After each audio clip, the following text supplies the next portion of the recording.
बांकेलाल और यक्ष कुमार। बांकेलाल का जन्म रामपुर गांव के एक किसान के घर में भगवान शिव के आशीर्वाद से हुआ था। लेकिन बचपन में शिव ने उसकी एक शरारत से क्रोधित होकर उसे आजीवन शरारती बने रहने का श्राप दे दिया था। और जब उसकी मां ने शिव से क्षमा याचना की तो उन्होंने अपने श्राप में ये परिवर्तन कर दिया कि बांकेलाल शरारत करके किसी को हानि पहुंचाने की कोशिश करेगा तो उस व्यक्ति को बजाय हानि के उल्टा लाभ होगा और बांकेलाल को भी इससे सम्मान मिलेगा। पिछले दिनों राजकोष के लुटेरे जो आपस में ही लड़ मरे थे, उनको मारने का सारा श्रेय बांकेलाल को मिला था। यही कारण था कि आज विशालगढ़ राज्य के आसपास के समस्त राज्यों के राजा बांकेलाल को सम्मानित करने के लिए विशालगढ़ के दरबार में पधारे हुए थे। वाह बांकेलाल जी, आपने अकेले ही उन खतरनाक लुटेरों को न केवल मार डाला बल्कि लूटा हुआ माल भी बरामद कराकर वाकई प्रशंसा योग्य कार्य किया है। जज्जी, वो कुछ भी कहो मित्र, मुझे तो अभी भी विश्वास नहीं होता कि अकेले बांकेलाल ने ही सारे डाकुओं को मार गिराया होगा। मित्र विजय सिंह, आपको तो ये सुनकर भी हैरानी होगी कि कभी अकेले बांकेलाल ने ही अपने पूरे गांव को बाढ़ से बचाया था। और यही नहीं, सिर्फ इसकी एक चालाकी ने हमारे खिलाफ युद्ध करने आई मित्र उद्यम सिंह की विशाल सेना को युद्ध के मैदान से भागने पर मजबूर कर दिया था। बांकेलाल का वो कारनामा मुझे हमेशा याद रहेगा। सुनकर हैरानी होती है कि अकेले ही एक इंसान ने इतने महान व बहादुरी भरे कारनामों को अंजाम दिया है। वाकई बांकेलाल जी एक बहादुर व बुद्धिमान इंसान हैं। काश बांकेलाल हमारे राज्य में पैदा होता और हमारे राज्य के लिए अपनी सेवाएं प्रदान करता। हे ईश्वर, तुम्हारी कैसी माया है। हाथ आया हुआ माल तो तुम मुझसे छीन लेते हो और तसल्ली के लिए बेमतलब की तारीफें मेरे हिस्से में डाल देते हो। फिर बांकेलाल के कारनामों की चर्चा के बाद वहां पर उपस्थित सभी राजाओं ने स्वयं अपने हाथों से बांकेलाल को सम्मानित किया। और साथ ही ये लीजिए बांकेलाल जी, 10,000 स्वर्ण मुद्राएं। उन लुटेरों को जिंदा या मुर्दा बंदी बनाने पर समस्त राज्यों द्वारा घोषित पुरस्कार। धन्यवाद राजन। लेकिन बांकेलाल जी, क्या आप ये बात विश्वास पूर्वक कह सकते हैं कि खजाने के सारे लुटेरे मारे जा चुके हैं? जी हाँ महाराज, मैंने स्वयं सारे लुटेरों को मारा है। ओह, क्या बात है मित्र, तुम किस गहरी सोच में डूब गए।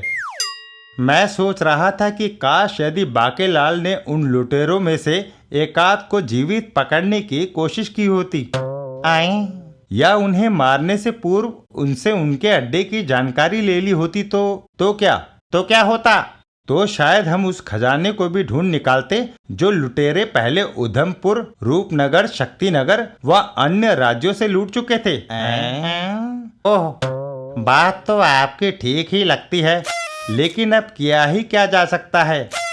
हाँ, अब किया ही क्या जा सकता है। हम में से कोई भी तो उन लुटेरों के अड्डों को जानता नहीं। मेरे ख्याल से तो हमें अपने अपने राज्य में ऐसे स्थान की तलाश करनी चाहिए जहाँ की उन डाकुओं का अड्डा हो सकता था। हाँ, अब इसके सिवाय और कोई रास्ता भी नहीं। इसी के साथ वह सभा समाप्त हो गई। फिर उस रात बांकेलाल की आंखों में नींद का नामो निशान ना था। वाह बांकेलाल, लगता है तेरी किस्मत अभी पूरी तरह सोई नहीं, क्योंकि अभी डाकुओं के अड्डे में एक विशाल खजाना सुरक्षित है और डाकुओं के उस अड्डे के बारे में सिर्फ तू जानता है।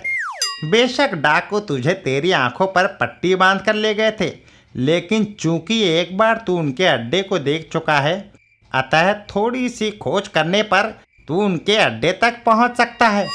फिर वह करोड़ों का खजाना तेरा होगा और करोड़ों का खजाना हासिल होते ही तेरी हैसियत किसी राजा महाराजा से कम ना होगी।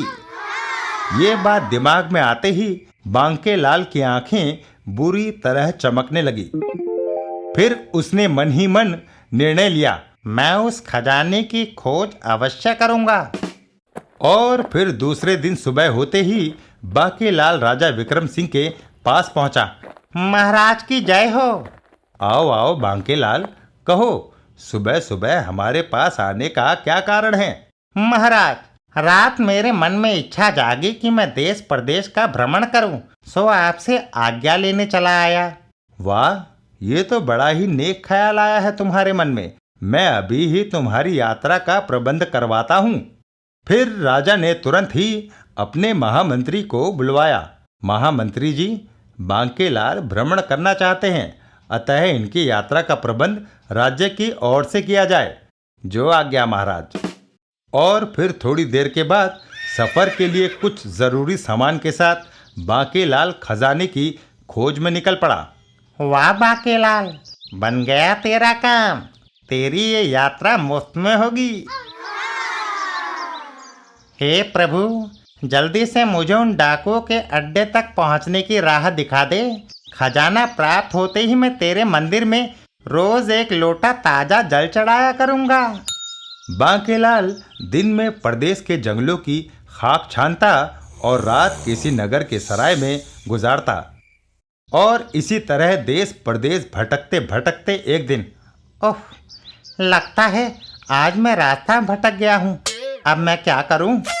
एक तो भूख के मारे जान निकली जा रही है, ऊपर से शाम भी घिर आई है। अगर जल्दी ही इस जंगल से बाहर न निकला तो आज अवश्य ही किसी जंगली जानवर का शिकार बन जाऊंगा।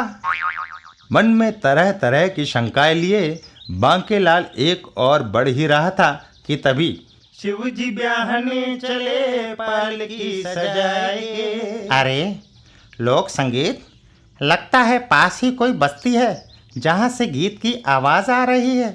बांकेलाल आवाज वाली दिशा में बढ़ा। शीघ्र ही बबूती लगाए के हो। वाह, तो मेरा अनुमान सच था। अब रात में इसी बस्ती में काटूंगा और यहीं मेरी भूख प्यास का इंतजाम भी हो जाएगा।